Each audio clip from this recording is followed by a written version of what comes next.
Hello students, मैंने कहा था कि मैं language across the curriculum BEd second year का subject language across the curriculum जो आपका 50 मार्क्स का आता है।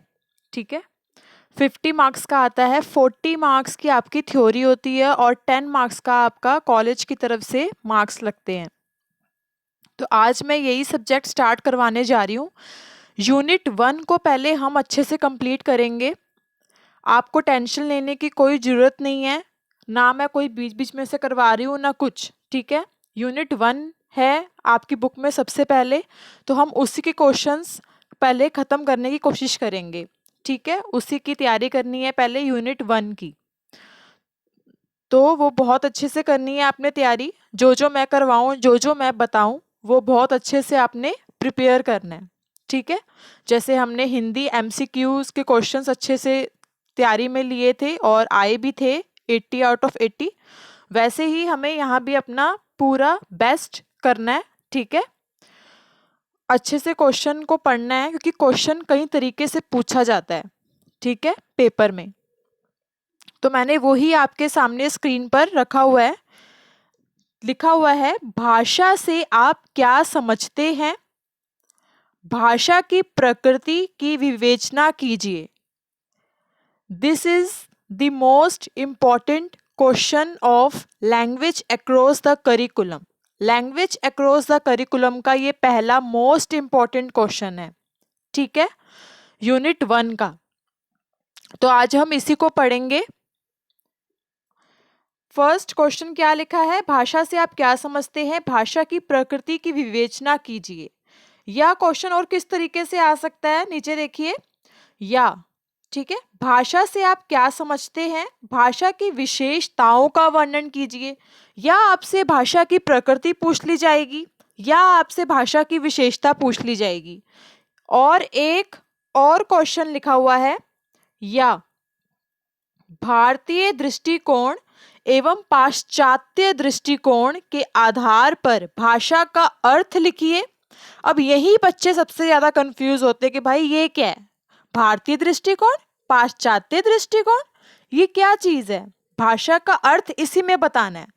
तो आप अपना आंसर कैसे लिखोगे, बच्चों को इसका आंसर लिखना आता ही नहीं होता, वो कंफ्यूज हो जाते हैं कि भारतीय दृष्टिकोण क्या है, पाश्चात्य दृष्टिकोण क्या है, उसमें भाषा का अर्थ कैसे बताएं, है ना। और नेक्स्ट आगे पूछा है भाषा का महत्व, या तो आपसे महत्व पूछ लिया जाएगा या आपसे प्रकार पूछ लिया जाएगा। अब इसी में ही देख रहे हो 3-4 क्वेश्चंस पुटअप हो गए हैं। इसी क्वेश्चन, एक क्वेश्चन के अंदर 3-4 क्वेश्चंस पुटअप हो गए हैं, तो हमें उसी का अब आंसर एक एक करके देना है। अब आपके पेपर में कुछ भी आ सकता है, एग्जामिनर आपसे कुछ भी पूछ सकते हैं कि भाषा का महत्व पूछ लेंगे, प्रकार पूछ लेंगे एक साथ, या पूछ लेंगे भाई भाषा से आप क्या समझते हैं, भाषा की विशेषताओं का वर्णन कीजिए, या पूछ लेंगे भाषा से आप क्या समझते हैं, भाषा की प्रकृति की विवेचना कीजिए। ठीक है, कुछ भी पूछा जा सकता है। देख रहे हो ना आप, या तो एक इस क्वेश्चन में पूछा जा सकता है या एक ऐसे पूछा जा सकता है।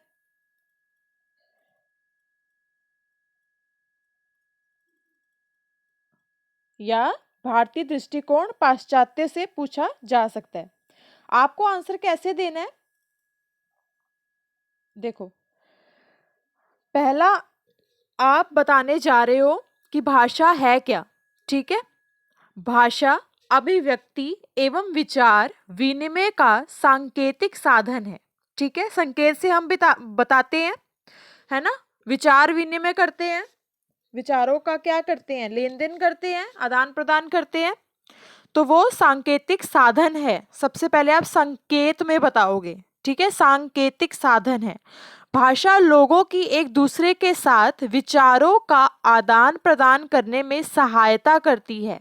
ठीक है, भाषा लोगों की एक दूसरे के साथ विचारों का आदान प्रदान करने में सहायता करती है। विचारों का आदान प्रदान भाषा को लिखकर, बोलकर, गाकर और महसूस करके हो सकता है। विचारों का आदान प्रदान किसमें हो सकता है, ये देखो लिखा हुआ है, विचारों का आदान प्रदान भाषा को लिखकर, देखिए, लिखकर, बोलकर, गाकर और महसूस करके हो सकता है। ठीक है, आपको पहले ये बताना है, फिर आपको एक डेफिनेशन देनी है। क्या देनी है आपको? एक डेफिनेशन देनी है। देखिए मैंने यहाँ पर रेड पेन से लिखा हुआ है। ठीक है, आपको इसको, अब आप चाहे रटो, जो मर्जी करो, इसको अच्छे से समझकर याद कर लो। भाषा मानवीय आदतों का एक समूह है जिसका उद्देश्य मानवीय विचारों और भावनाओं को दूसरों के साथ साझा करना है। ठीक है, इन्वर्टेड कॉमास में मैंने उसको डेफिनेशन दी हुई है। ठीक है, नीचे अब हम आते हैं। भारतीय दृष्टिकोण के अनुसार भाषा को निम्नलिखित परिभाषाओं के माध्यम से व्यक्त किया गया है।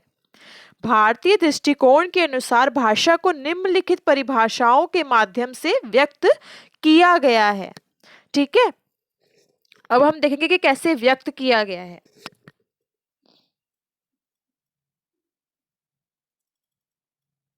ये थोड़ा आपको याद करने पड़ेंगे। देखिए आपकी स्क्रीन पर सबसे पहला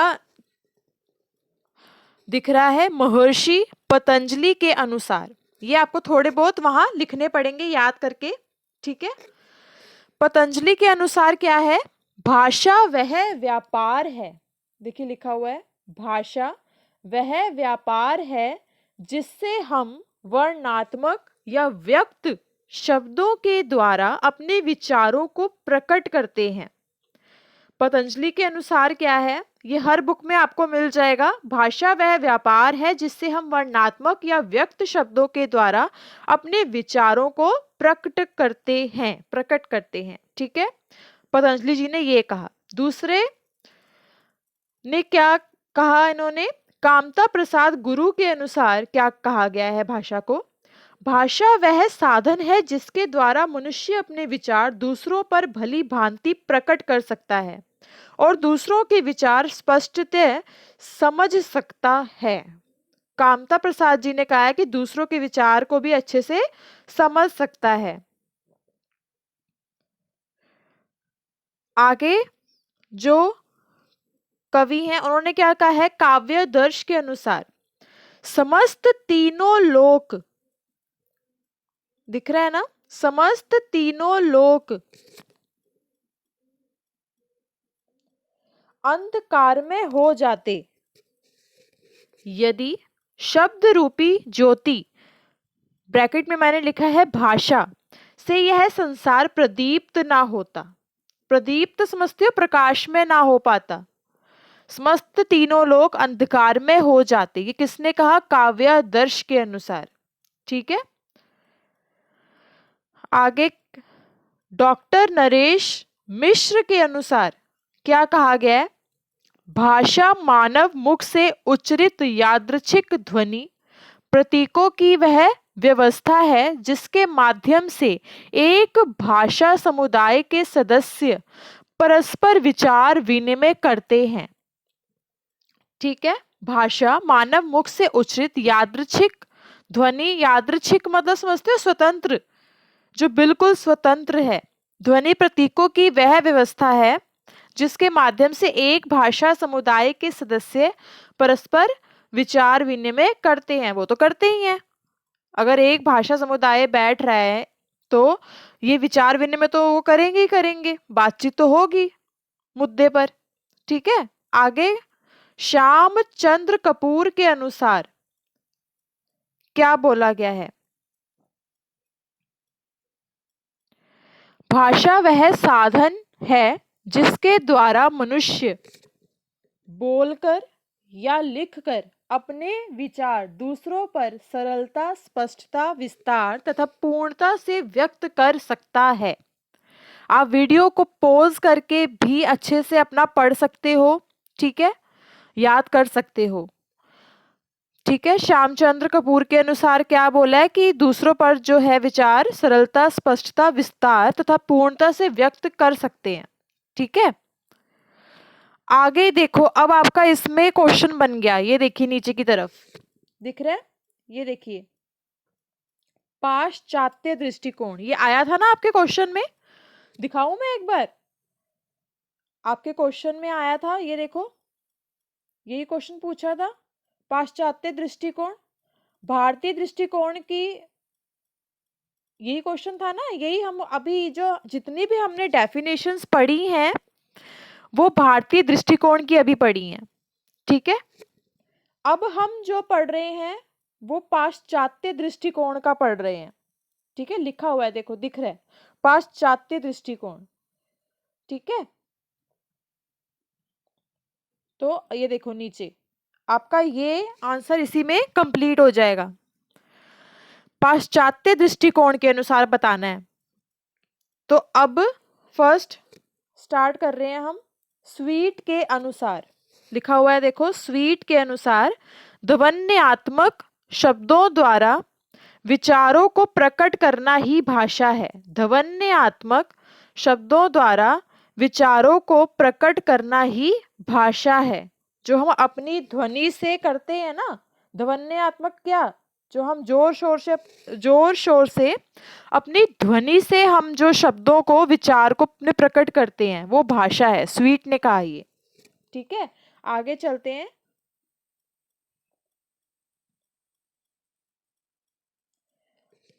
क्रोंच के अनुसार, थर्ड पेज पर आ गए हैं हम। क्रोंच के अनुसार क्या है, भाषा अभिव्यक्ति की दृष्टि से उच्चारित एवं सीमित ध्वनियों का क्या है, इन्होंने क्या बोला कि एक संगठन है, क्या बोला क्रोंच ने, संगठन है, ठीक है। आगे है वांद्रिये के अनुसार, वांद्रिये के अनुसार भाषा एक प्रकार का चिन्ह है, चिन्ह से तात्पर्य उन प्रतीकों से है जिनके द्वारा मनुष्य अपना विचार दूसरों पर प्रकट करता है। इन्होंने भी यही कहा कि दूसरों पर प्रकट करता है। ये प्रतीक भी कई प्रकार के होते हैं, जैसे नेत्रगाह है, हम नेत्र से अपने विचार प्रकट कर सकते हैं, श्रोतागाह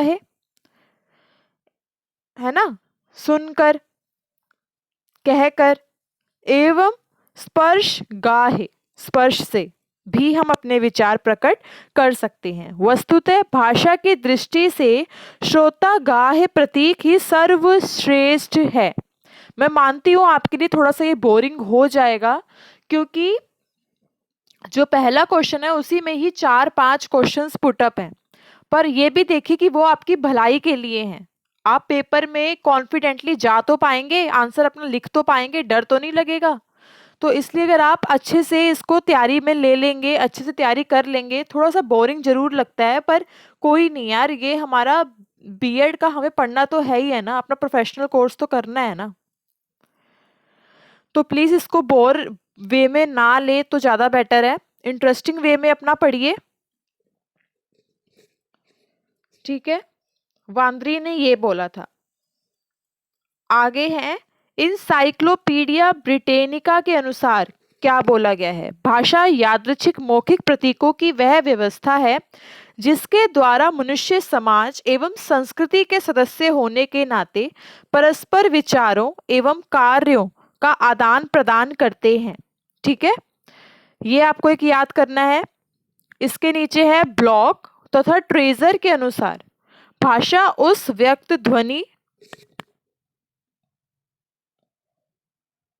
देखिए आ गया ना, ब्लॉक तथा ट्रेजर के अनुसार भाषा उस व्यक्त ध्वनि चिन्हों की पद्धति को कहते हैं जिसके माध्यम से समाज समूह परस्पर व्यवहार करते हैं। इन्होंने क्या कहा कि परस्पर क्या करते हैं, व्यवहार करते हैं समाज समूह, ठीक है।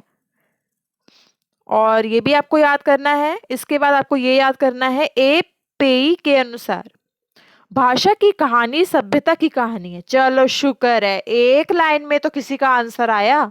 ये इजी पड़ जाएगा आपके लिए कि भाषा की कहानी सभ्यता की कहानी है, दैट्स इट। ये आपको याद करना है। अब आपको लास्ट में निष्कर्ष जरूर देना है, ये चीज ध्यान रखनी है, निष्कर्ष जरूर देना है, ठीक है।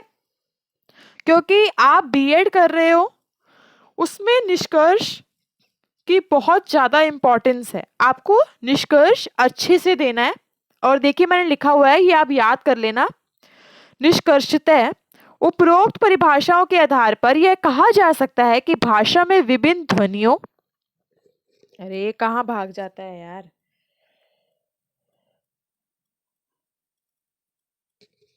कि भाषा में विभिन्न ध्वनियों एवं संकेतों का प्रयोग होता है। इन ध्वनि संकेतों से भावों एवं विचारों की अभिव्यक्ति होती है। ये ध्वनि संकेत परंपरागत होते हैं। फ्रेंड्स, ये क्वेश्चन आंसर्स बहुत अच्छे से करना। मैं फिर बोल रही हूँ, बहुत अच्छे से याद करना।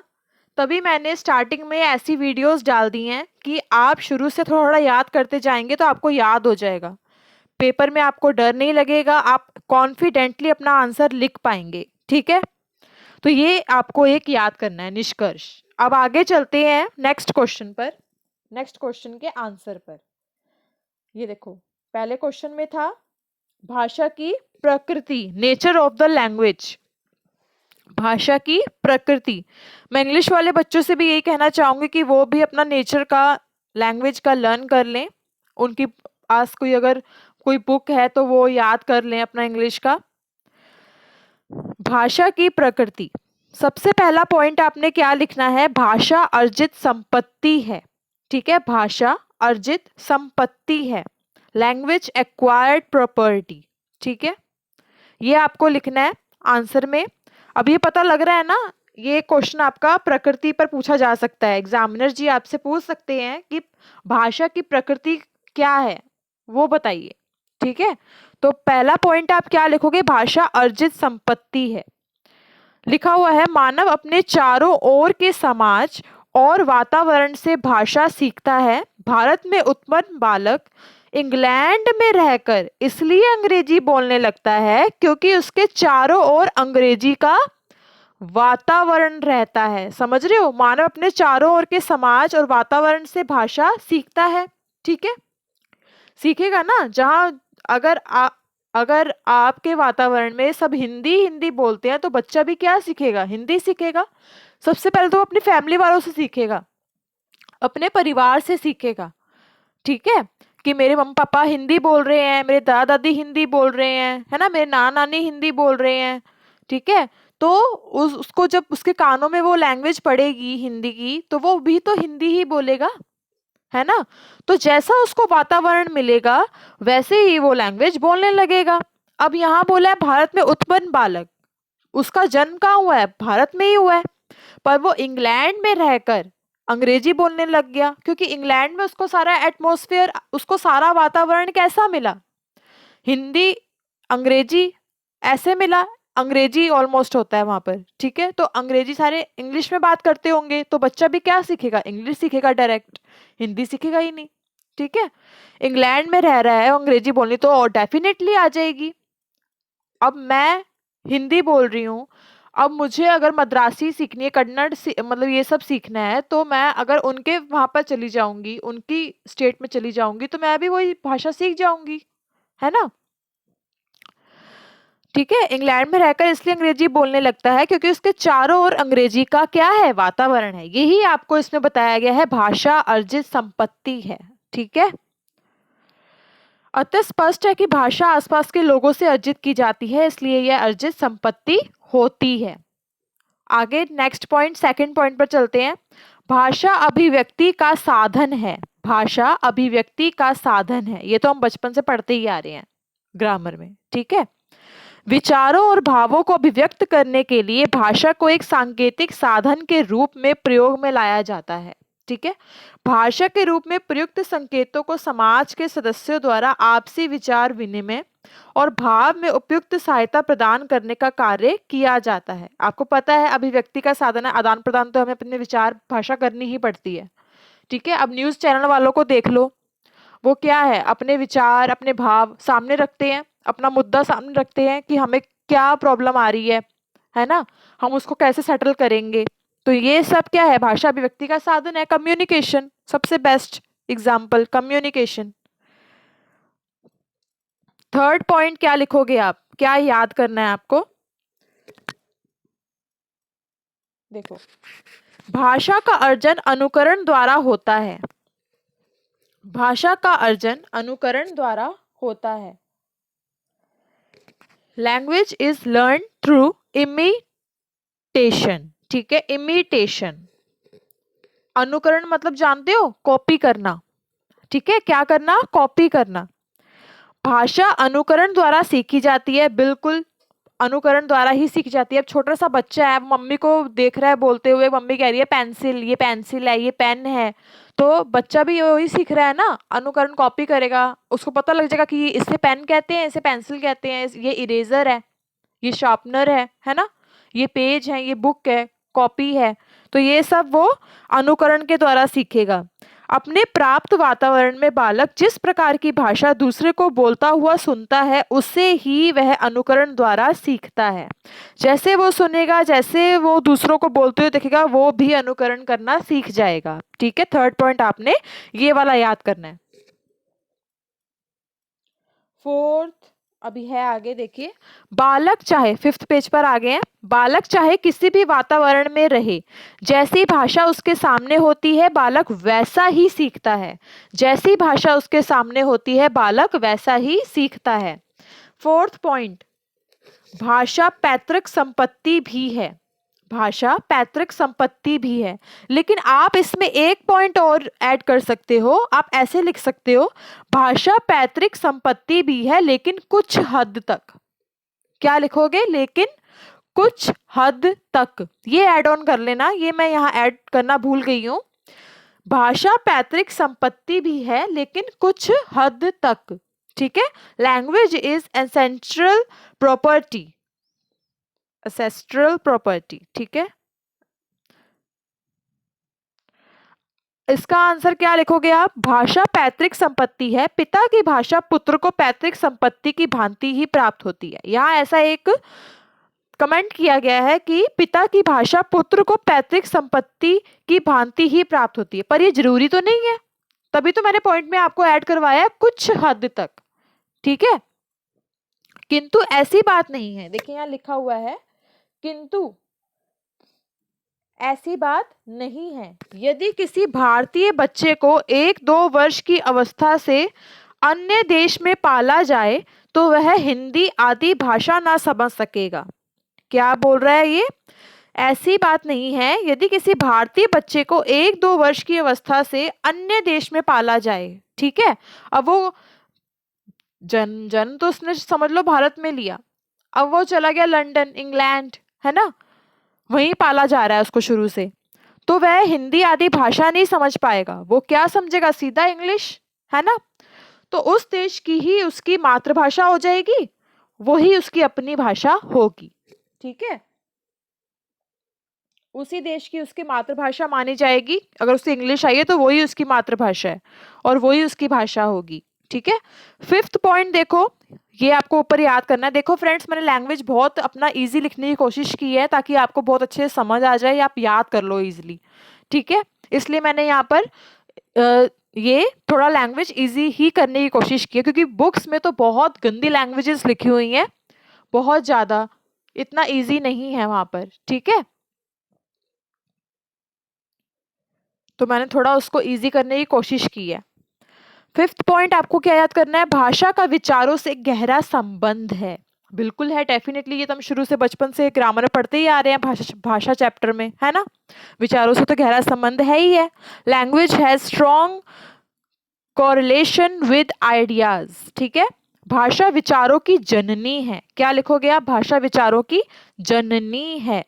विचारों का सही संप्रेषण भाषा के माध्यम से ही हो सकता है। ठीक है, विचार के अभाव में भाषा मूल्यहीन और निरर्थक है। ठीक है, विचार नहीं होंगे तो भाषा मूल्यहीन है। ठीक है, अर्थ नहीं समझ आ पाएगा ना अगर विचार ही नहीं है हमारे तो। ठीक है, ये आपका फिफ्थ पॉइंट था। अब आते हैं सिक्स्थ पॉइंट पर। भाषा का संबंध परंपरा से होता है। भाषा का संबंध परंपरा से होता है। Language is linked with tradition. परंपरा से तो हम बचपन से जुड़े ही हुए हैं, जब से हम पैदा हुए हैं। ठीक है, तो ये याद रखो अपने माइंड में कि परंपरा तो यार हमारे भारत का हिस्सा है सबसे बड़ा, तो परंपरा आपको पॉइंट ऐसे माइंड में याद रहेगा, है ना।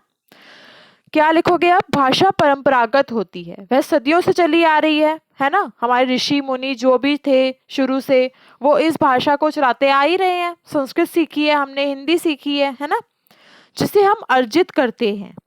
भाषा में थोड़ा सा परिवर्तन आता है, उसका परिमार्जन होता है, परंतु वह बदले रूप में ही हमें मिलती है।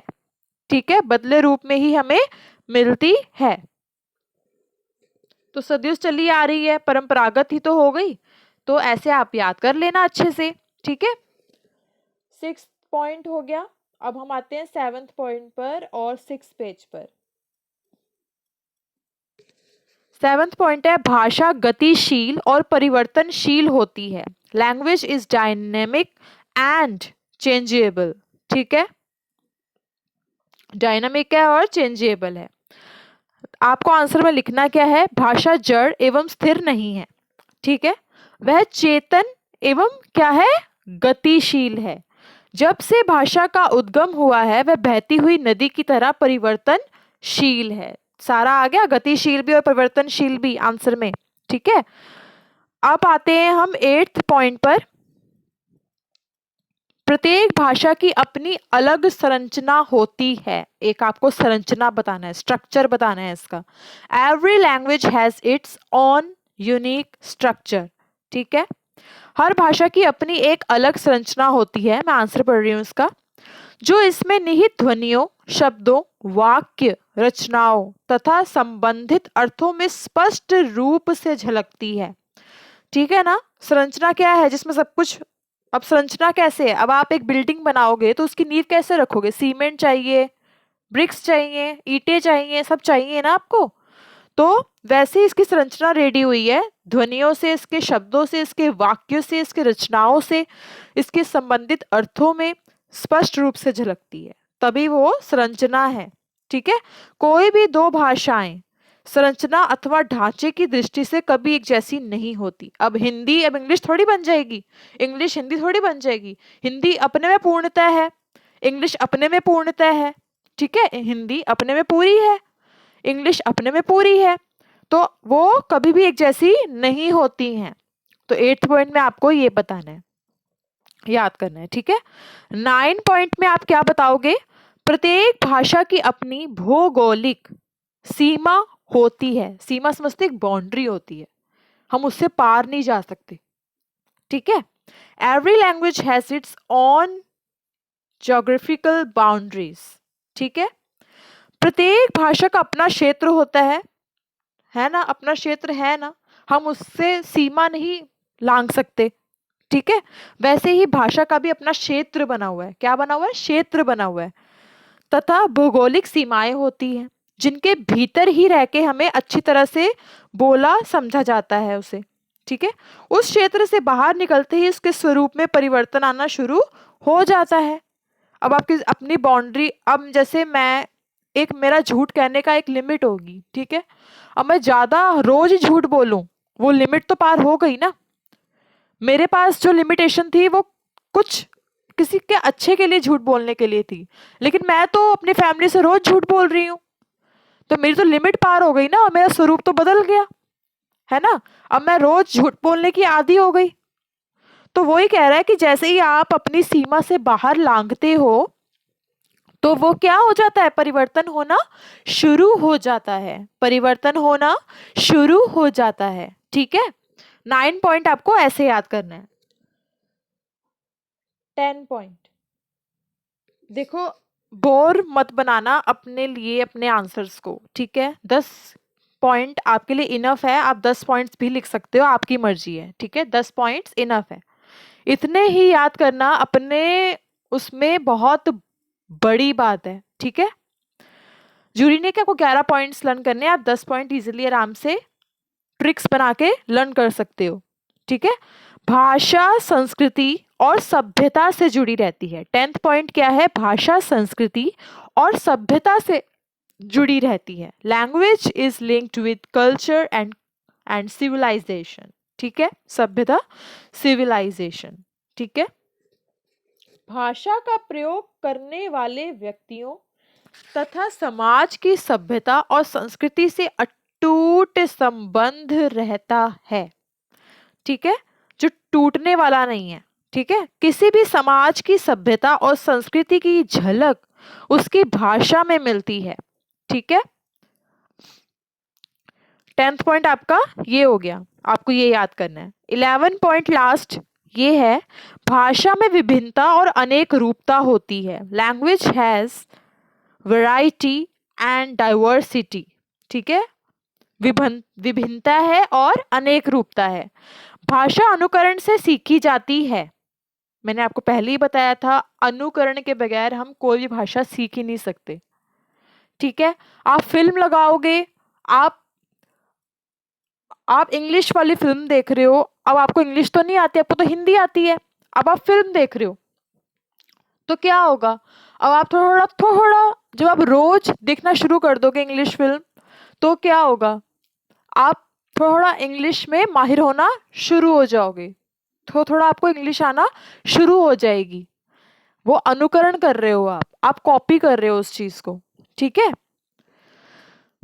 आगे पढ़ते हैं। व्यक्तियों के शारीरिक, मानसिक तथा संवेगात्मक अंतरों के कारण उनके भाषा सीखने और उसे व्यवहार में लाने के ढंगों में भी अंतर आ जाता है। समझ रहे हो, व्यक्ति का शारीरिक, मानसिक ये सब अलग होता है ना, तो वो अपनी भाषा को फिर अलग ही तरीके से सीखता है। अब कोई अनुकरण करके सीखेगा, कोई ऐसे ही ग्रुपिंग में रहकर सीख जाएगा, है ना। तो शरीर जिसका अलग है, मस्तिष्क जिसका अलग है, कुछ डिफरेंट करने वाला, ठीक है, तो वो उसके व्यवहार में अलग ही अंतर होता है। आगे पढ़ते हैं। और इस तरह वह जो भाषा व्यवहार में लाते हैं उसका स्वरूप अन्य के द्वारा व्यवहार में लाई गई भाषा से थोड़ा बहुत भिन्न अवश्य होता है। अब मैंने अभी आपको एग्जाम्पल दिया, क्या दिया एग्जाम्पल, कि कुछ बच्चे टीवी से कॉपी करते करते इंग्लिश सीख जाएंगे, कुछ कन्वर्सेशन करके ग्रुपिंग में सीख जाएंगे, तो सब में अलग अलग भिन्नता होती है भाषा को सीखने की। देखो अभी मैं इतना आंसर आपके सामने लेकर आई हूं, अभी आपका महत्व बाकी है, अभी आपका प्रकार बाकी है, वो मैं नेक्स्ट वीडियो में आपका आंसर कंप्लीट करूंगी। ठीक है, पहले महत्व याद करेंगे, पॉइंट्स बताऊंगी मैं आपको, वैसे वैसे आपको प्रैक्टिस करनी है। ठीक है, महत्व रह गया, आपका प्रकार रह गया, आपकी विशेषताएं रह गई हैं, है ना। पाश्चात्य वाली परिभाषाएं हो गई हैं, भारतीय वाली परिभाषाएं मैंने आपको करवा दी हैं, वो आप पर है अब, आपको याद करना है अच्छे से। ठीक है, तो मैंने सारा आपको बता दिया। देखो अब यहाँ क्वेश्चन देख लेते हैं। हमारा भाषा की प्रकृति वाला क्वेश्चन हो गया, ये देखिए प्रकृति वाला क्वेश्चन हो गया। भाषा से आप क्या समझते हैं, हमारा ये क्वेश्चन भी हो गया, एक ये भी हो गया। ये देखिए भारतीय दृष्टिकोण, पाश्चात्य दृष्टिकोण, मैंने इसके भी आपको आंसर्स बता दिए हैं। ठीक है, अब विशेषताएं रह गई हैं, ये देखो विशेषताएं, महत्व है, महत्व बाकी है, प्रकार बाकी है, ये देखो यहाँ महत्व बाकी है, प्रकार बाकी है। ठीक है, इसके आंसर्स भी मैं जल्दी लेकर आऊंगी, पर पहले अपना ये अच्छे से कर लो। ठीक है, याद आप पर है, आपको याद करना है अच्छे से, मेरा काम है बताना आपको, एक बार रीडिंग करके बताना, अच्छे से समझाना कि आप किस तरीके से याद कर सकते हो। ठीक है, ओके, ऑल दी बेस्ट, तैयारी करना आप धीरे धीरे शुरू कर दो, मैं वीडियोस धीरे धीरे लेके आती जाऊंगी, वीडियोस आपको यूट्यूब पर मिल जाएंगी। ठीक है, ओके फ्रेंड्स, स्टूडेंट्स, बाय।